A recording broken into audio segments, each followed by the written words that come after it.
This is a very nice bike. I've always liked these. This is the VGLA from Scandinavian market.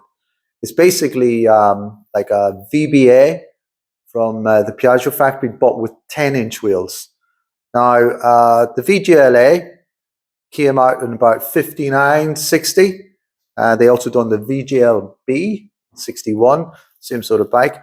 It's got this beautiful metallic paint color. What we've done is fully restored, obviously, in the original paint scheme. I was very excited when I first got these bikes in. They were in the original paint.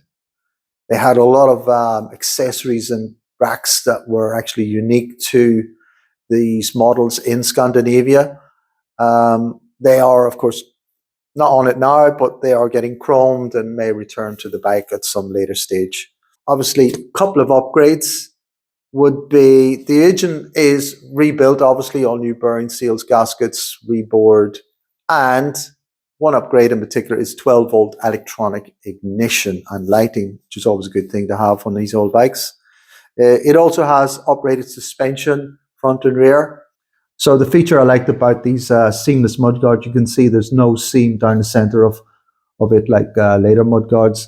This was one pressing, and all the 50s Vespas had this sort of one press mudguard. Very nice, sleek lines.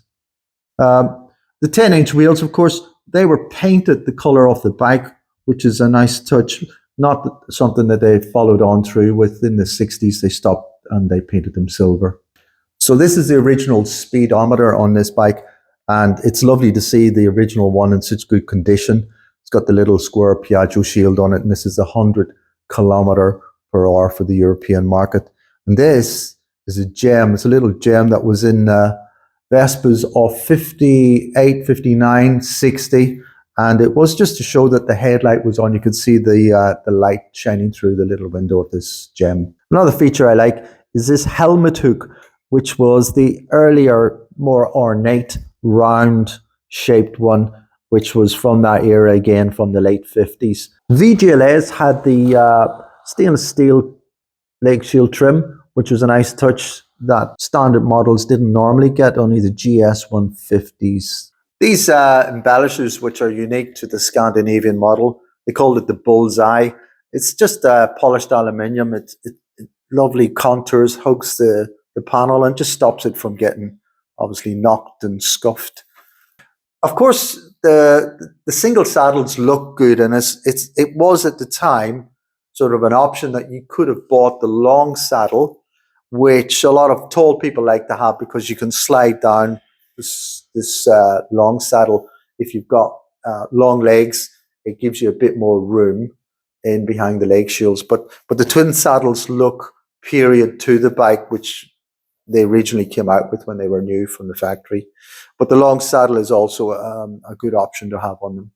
Well, they came in. Customers weren't sure really at the beginning what way we were going to go with them, but we had a few discussions. They had to think about it. And when they gave us some specifications, then we went about. Obviously, it was stripped down. It got sent to the body shop for the painting. All the engine and forks were stripped down. We could see what we needed to order in regards to parts, spare parts, as well as trim. And we went for the same type of seats that they came in with as well.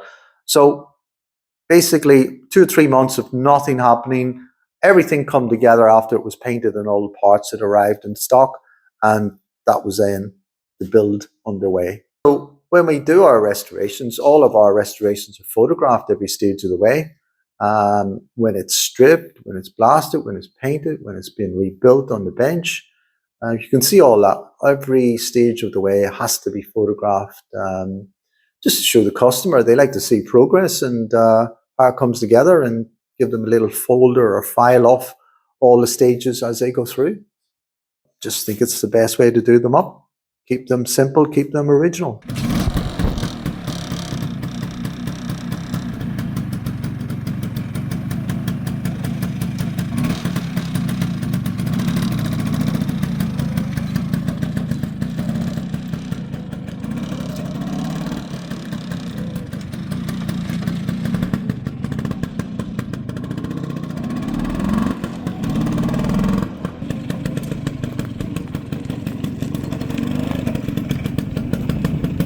I get told this by customers. Oh, it'd be nice if you had it done it like that. Yeah. All right.